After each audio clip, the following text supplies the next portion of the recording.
মিলে দেখবে চলো আমাদের রাজবাড়ি এবং আমাদের রাধা গোবিন্দ। এর আগেও ভিডিও দিয়েছি, বাট রাজবাড়িতে এসছি, বাড়িতে দেখাবো না।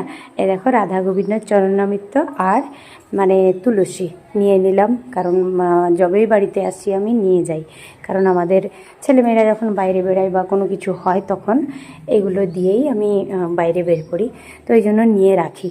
এইটাই হচ্ছে আমাদের রাজবাড়ি। দেখেছো মন্দিরটা তো প্রথমে দেখালাম একটু, পরে আরও দেখাবো।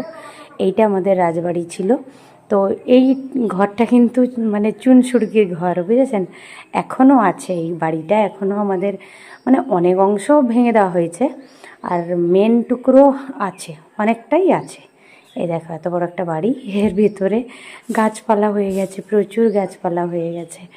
মানে ওই যে মানে পুরনো দিনের সিনেমা শুটিংগুলো আমাদের এখানে হলে দারুণ হবে, খুব সুন্দর, মানে পুরনো জিনিস যেটাকে বলে আর কি, এখনও আমাদের আছে। এই দেখো বাড়ির সামনেই আমাদের এটা।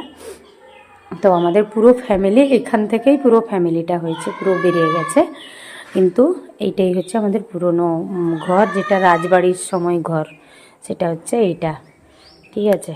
তো এই সূত্রেই আমাদের রাধা গোবিন্দ আছেন, রাধা গোবিন্দের অন্নভোগ হয়। এই দেখো গাছে মানে গাছপালা হয়ে ভর্তি হয়েছে বাড়িটা, কিন্তু বাইরে থেকে যারাই আমাদের ঠাকুর বাড়িতে আসে সবাই দেখতে থাকে। এ দেখো এটা হচ্ছে আমাদের রাধা গোবিন্দর মন্দির, একদম নিজস্ব, একদম মাইতি ফ্যামিলির মন্দির এটা, পুরো আমাদেরই ফ্যামিলির মন্দির। এখানে মানে দুবেলা অন্নভোগ হয়। সকালবেলা যেরকম বাল্যভোগ মানে ফল প্রসাদ দেওয়া হয়। এই দেখো আমাদের রাধা গোবিন্দ, এখানে আমাদের ছেলে মেয়েদেরকে নিয়ে পুজো দিতে এসেছিলাম।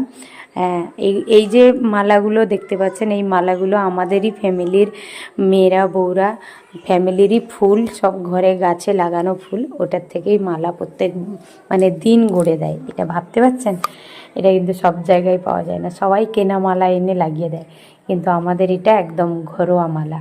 তো এটা হচ্ছে আমাদের বাড়ি, যেখানে তিনতলা বাড়ি, যেখানে আমরা কেউ থাকি না, এই যখন দরকার পড়ে এরকম আসি।